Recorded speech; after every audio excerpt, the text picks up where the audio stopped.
최근 중장년, 노년층 사이에선 어느 작은 양로원에서 돌아가신 할머니가 남긴 글이 화제입니다. 간호사들이 할머니의 짐을 정리하다가 그녀가 쓴 글을 발견한 것인데요. 와닿는 내용이 많고 감동적이어서 영상으로 만들어져 국내외로 퍼져나가고 있습니다. 양로원 할머니가 쓴 이 글은 우리 모두에게도 곧 닥칠지 모를 일이기에 많은 이들이 공감하며 뭉클해했습니다. 더구나 요즘에 나이 들면 요양원에 보내지는 것이 당연시되는 상황에서 결코 남의 얘기가 아닙니다. 사랑하는 자식들과 손자들을 뒤로하고 강제로 요양원에 이끌려 들어가는 어르신들이 전체의 절반을 넘고 있습니다. 요양원에 들어가 행복하시다면 그보다 더 좋을 수는 없겠지만 최근 보도에 의하면 갖가지 좋지 않은 소식이 들립니다. 요양원 입소 한 달 만에 멀쩡하던 아버지가 반송장이 돼 버렸다는 안타까운 보도도 있었습니다. 중장년, 노년층의 90%는 내가 원하지 않아도 가족이 원하면 요양원에 들어가게 될 것 같다고 생각하고 있습니다. 요양원에 들어가는 이유는 신체적인 병보다는 치매에 걸렸기 때문으로 인한 경우가 많습니다. 치매 인구 100만 명 시대를 앞둔 현대 노인들과 그 자녀들에겐 요양원 입소 문제, 치매 문제 등은 발등에 떨어진 불입니다. 이 영상에서는 양로원에서 돌아가신 어느 할머니의 뭉클한 사연이 담긴 글을 살펴보고 노후에 요양원에 가지 않기 위해서는 무엇을 어떻게 해야 하는지 3가지를 말씀드리겠습니다. 간호사님들, 댁들이 저를 보실 때 무슨 생각이 드시나요? 현명하지 않고 변덕스러운 성질과 초점 없는 눈을 가진 투정이나 부리는 그런 늙은이로 보이겠죠. 음식 질질 흘리고 대답 빨리빨리 못하냐고 댁들이 큰 소리 지를 때면 저는 정말이지 댁들이 원망스럽고 두렵기까지 하답니다.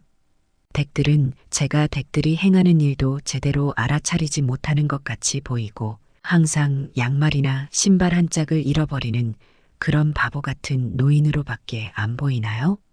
목욕을 시킬 때 내가 저항을 하든 말든 그것은 아무런 상관이 없다는 듯이 그저 설거지통 그릇만도 못하고 헌신짝만도 못한 몸뚱이로 보이지요.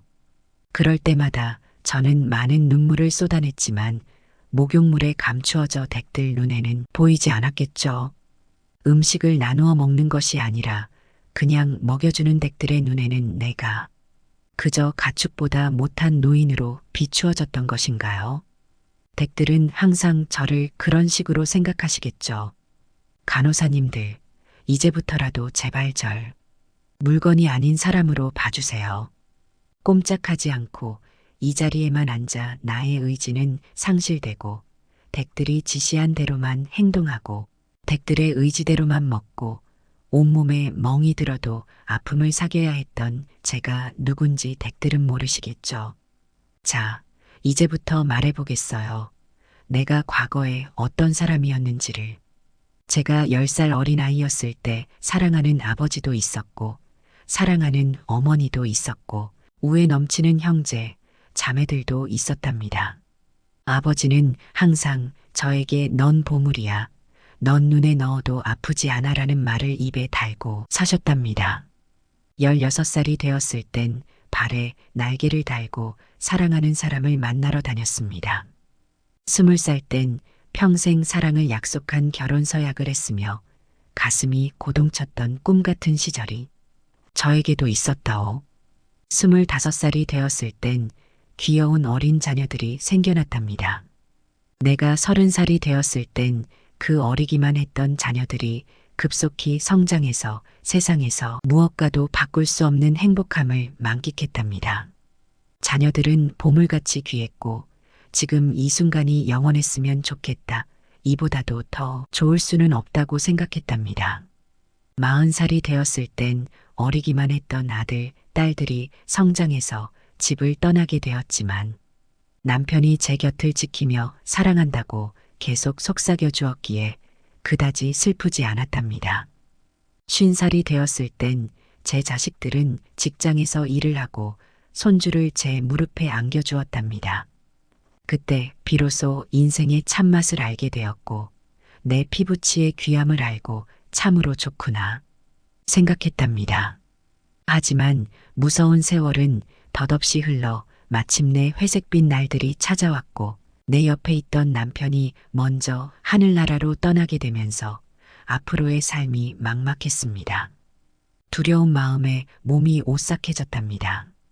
자녀들이 모두 자기의 자식을 키우고 있는 모습을 보면서 내가 걸어온 지난 길이 주마등처럼 스쳐 지나갔습니다.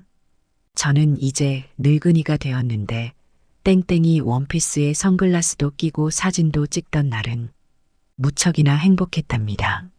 하지만 한편으론 참으로 우습게도 늙은이를 바보처럼 바라보는 사람들의 눈을 의식하면서 세월은 참으로 무섭고 잔인하다는 것을 알게 되었습니다. 몸은 망가지고 우아함과 활기는 떠나버렸고 이제는 묻은 돌이 되어버렸답니다. 하지만 시체와도 같은 이 늙은이의 몸속에는 아직도 가끔씩은 어린애 같은 마음이 꿈틀대며 다 망가진 이 가슴도 부풀어 오르는 순간이 있답니다. 좋아하는 사람이 생겨 젊은 시절처럼 사랑도 하고 싶은 꿈을 꾸어본답니다. 즐거웠던 일과 고통스러웠던 일들을 기억하면서 난 지금 다시 한번 현재의 삶을 살아가며 이렇게 살아가고 있답니다. 너무 짧고 빨리 지나간 지난날, 영원한 것은 아무것도 없다는 엄연한 현실을 받아들이기로 했답니다. 하루하루 지나면서 내가 생각해낼 수 있는 과거의 장면들, 사랑했던 내 사람들이 하나둘씩 내 기억에서 멀어져가는 아쉬움에 스스로 짜증도 나지만 어쩌겠습니까? 이것이 인간이 태어나서 저 세상으로 돌아가기까지의 자연적인 현상인 것을 낸들 어찌하겠나요? 간호사님들 댁들의 청춘은 영원할 것 같지만 찰나보다 순간인 것이 우리네 인생이랍니다. 간호사님들 투정이나 불의는 늙은이로 보지 말고 좀 더 자세히 저를 봐주세요. 당신의 아버지는 아니지만 아버지일 수 있고 당신의 어머니는 아니지만 어머니일 수 있습니다. 그냥 가축에게 모이 주듯 대하지 마세요. 그냥 사람처럼 먹고 싶습니다. 멍들게 하지 마세요. 가슴에 멍을 안고 떠나지 않게 해주세요. 사는 동안 나의 간절한 소망입니다. 이 할머니의 글은 우리 누구에게나 닥칠 수 있는 가슴 먹먹한 사연입니다. 나이가 든다는 것은 피할 수 없는 세월의 흐름입니다. 이제 우리나라는 2025년이면 인구 5명 중 1명이 65세가 넘는 초고령 사회로 진입하고 또 그런 와중에 출산율은 사상 최저치를 매년 경신하고 있습니다. 노인층은 급속도로 많아지는데 새로 태어나는 사람들은 많지 않습니다. 더구나 남녀 통합 평균 수명은 84세로 늘어났고 머지않아 90세를 목전에 두고 있습니다. 쉽게 말해서 지금 40, 50대의 사람들이 20년 뒤 60, 70대가 되었을 때 8, 90대의 부모들을 부양해야 한다는 의미입니다. 이제는 노인이 노인을 부양하는 시대입니다. 옛날에는 자식들이 많아서 부모를 봉양하면 됐지만 지금은 한두 명의 자식들한테 봉양을 받거나 아니면 자식이 없기 때문에 홀로 이승에서의 삶을 마감해야 하는 상황이 됐습니다. 80, 90대 노인들이 자식들한테 짐이 되지 않고 가급적 요양원 입소를 최대한 늦추거나 죽을 때까지 독립적으로 살아가야 합니다. 요양원에 입소할 만큼 기능 저하가 심하지 않은 노인 가운데는 상대적으로 가벼운 돌봄을 받으면서 집에서 일상생활을 영위해 나갈 수 있습니다. 예를 들면 왕진 재택의료, 통합돌봄, 장기요양보험 급여 등의 도움을 받으면서 말입니다. 우리는 왜 요양원에 보내져야 하는가? 우리는 왜 부모를 요양원에 보내는가? 요양원에 가지 않는 방법은 없는가? 요양원은 누굴 위해 존재하나?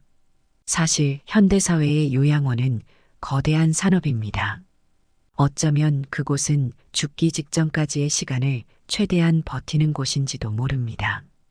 대체로 요양원에 가는 이유는 신체적인 근력이 허약해진 탓보다는 치매로 인하여 돌보기가 현실적으로 어려워지기 때문입니다.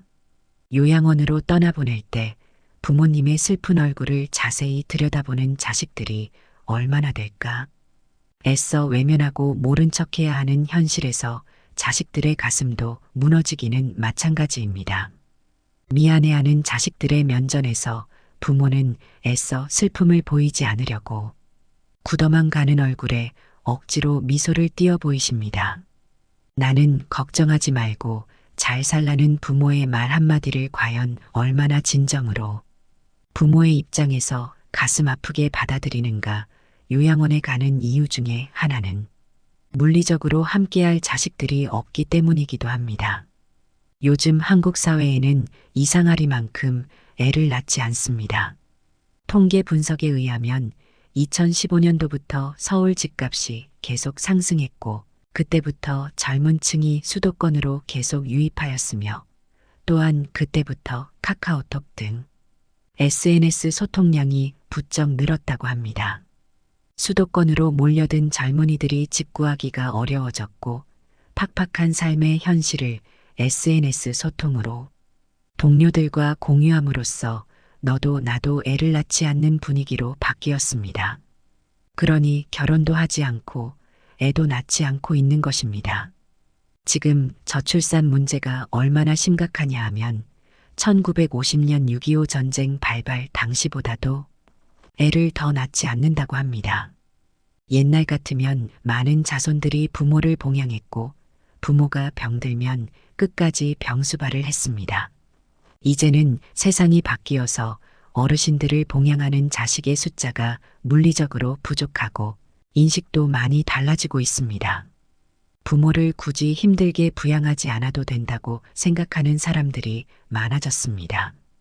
좋든 싫든 부모님들은 요양원 아니면 요양병원으로 보내지게 돼 있습니다. 요양병원의 간병비는 장기요양보험의 대상이 아니기 때문에 환자나 간병인이 100% 본인 부담을 해야 합니다. 시설 정도에 따라 들어가는 돈은 차이가 있지만 대개 120만 원 내외가 들어갑니다.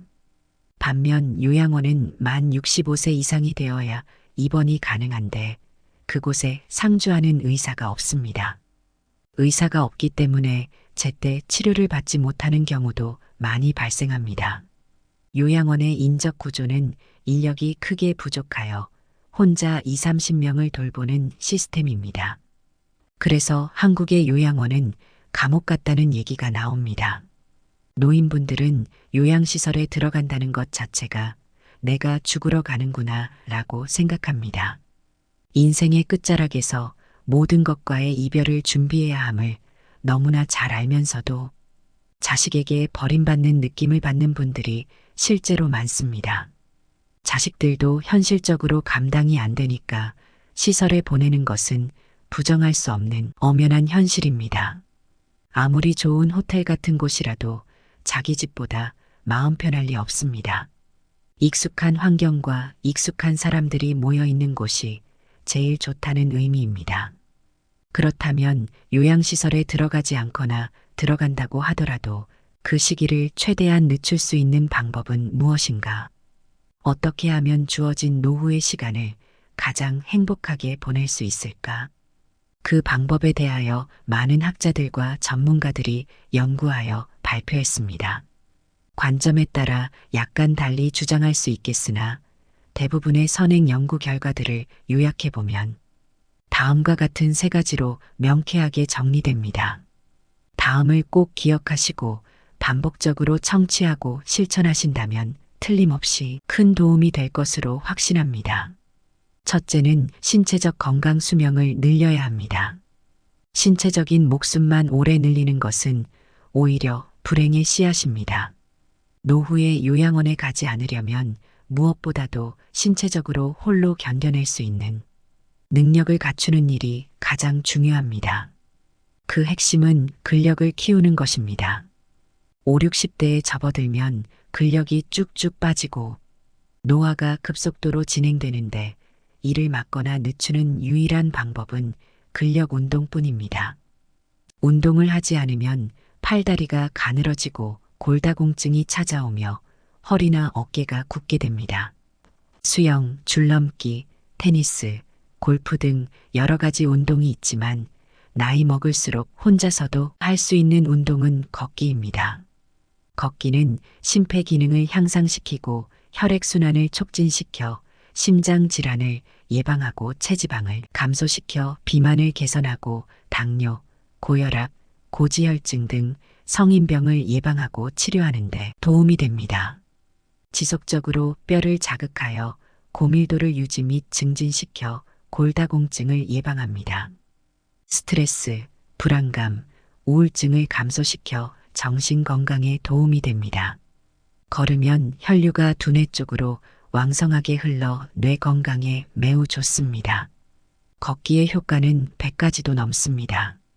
걷는 일이 지루하다면 걸으면서 유튜브를 듣거나 좋은 글귀 혹은 성경 구절 등을 암송한다면 뇌를 자극하여 신경세포가 활성화되는 효과도 있습니다. 걷기는 돈이 들지 않고 혼자서도 할 수 있으며 상상 이상의 효과를 볼 수 있다는 점에서 적극 추천을 드립니다. 둘째는 정신 건강을 유지해야 합니다. 가장 중요한 것은 치매와 우울증에 걸리지 않는 것입니다. 우리나라 치매 환자 수는 2016년 약 66만 명이던 것이 2021년 약 90만 명이고 2025년에 이르면 107만 명, 2050년에 이르면 302만 명으로 늘어날 전망입니다. 이때가 되면 전체 노인의 15.9%가 치매 환자가 됩니다. 심각한 사회 문제가 될 전망입니다. 치매의 원인 중 하나는 미세먼지를 많이 들이키는 데 있고 또 나이를 먹으면서 뇌가 수축되어 치매 현상이 생기기도 합니다. 치매를 획기적으로 치료하는 약은 아직 개발되어 있지 않습니다. 다만 치매를 지연시키는 약이 개발되어 있을 뿐입니다. 치매를 예방하기 위해서는 걷기가 좋습니다. 많이 걸으면 피가 두뇌 쪽으로 몰려 뇌가 활성화됩니다. 또한 머리를 많이 써야 뇌 신경세포가 풍성하게 생겨납니다. 걸으면서 뭔가를 자꾸 생각하고 암송하면 도움이 됩니다. 나이 먹은 사람들은 한문이나 외국어 등을 학습하면 치매 예방에 좋습니다. 그리고 권장하고 싶은 한 가지가 있다면 그것은 바로 일기 쓰기입니다. 신체적 건강 수명을 늘리기 위한 방법으로 걷기가 좋다면 정신적 건강 수명을 늘리는 방법으로 일기 쓰기가 좋습니다. 왜냐하면 일기를 쓰기 위해서는 그날의 일을 되돌아보아 생각해내야 하기 때문입니다. 과거의 일을 회상하여 기억해내고 되새김질하는 것은 뇌의 해마에 자극을 주어 신경세포가 활성화되는 아주 좋은 방법입니다. 책을 읽거나 여행을 가거나 뭔가 새로움을 계속 추구하는 일이야말로 뇌를 젊게 만드는 비결입니다. 그리고 스마일을 추천드립니다. 스마일은 스쳐도 웃고 마주쳐도 웃고 일부러 웃으라는 의미입니다. 일부러 웃어도 우리의 뇌는 일부러 웃는지 기뻐서 웃는지 구별을 하지 못하고 몸에 좋은 영향을 미칩니다. 어린아이들일수록 많이 웃습니다. 나이를 먹을수록 무슨 일이 그리 심각한지 얼굴에 웃음기가 싹 사라집니다. 웃으면 피가 온몸으로 쭉쭉 펌프질 됩니다. 성경책에도 항상 기뻐하라, 쉬지 말고 기도하라, 범사에 감사하라 라고 말하고 있습니다. 웃음의 효과는 참으로 대단합니다. 다음으로 우울증 관리를 잘해야 합니다. 우울증은 치매의 원인이 되기도 하고 치매가 시작되고 있을 시기에 우울증이 나타나는 경우가 많습니다. 일반적으로 우울증이 치매를 촉진시킬 가능성이 높기 때문에 가능하면 빨리 우울증을 치료해야 합니다. 우울증은 감기 증상처럼 치료하면 사라지는 병입니다. 심한 우울증에 빠지면 죽고 싶은 마음이 온몸을 지배하기 때문에 정말 조심해야 합니다. 의사와 상담하여 약물 치료하는 것이 가장 현명합니다. 세 번째로 돈입니다. 돈이 있어야 든든하고 돈이 최고의 안전장치가 됩니다. 나이 들어서 돈의 중요성을 알게 되는 것보다는 젊었을 때부터 알고 미리미리 준비를 해두었다면 얼마나 좋았을까 하는 생각이 듭니다. 충분한 돈을 모아두었다면 좋았겠지만 지금부터라도 불필요한 거품을 완전히 빼고 현금이 돌아가게끔 시스템을 마련해 두는 일이 중요합니다. 큰 집은 줄이고 불필요한 지출금도 줄이고 쓸데없는 보험은 해지하고 돈이 나가는 것을 최소화해야 합니다. 그리고 가능한 현역 직업을 늦게까지 유지하는 것이 좋습니다. 인생에는 정답이 없습니다. 우리 모두가 각자 자기가 선택한 방식대로 살아갈 뿐입니다. 한번 사는 인생, 잘 살아야 되지 않을까요? 임종을 앞둔 사람이라면 누구든지 가족들과 더 많은 시간을 보낼 걸, 가족들을 좀 더 많이 사랑할 걸 등을 아쉬워한다고 합니다. 가족들과 더 많은 시간을 함께 보내고 가족들을 더 많이 사랑하기 위해서는 오늘 말씀드린 세 가지, 다시 말해 신체적 건강 수명을 늘리기 위해 걷기 운동을 실천하고 정신적 건강을 유지하기 위해 일기를 쓰고 많이 웃으며 경제적 독립을 위해 부의 축적에도 게을리하지 않아야 합니다. 품격 있는 시니어는 여러분들의 아름다운 삶을 응원합니다.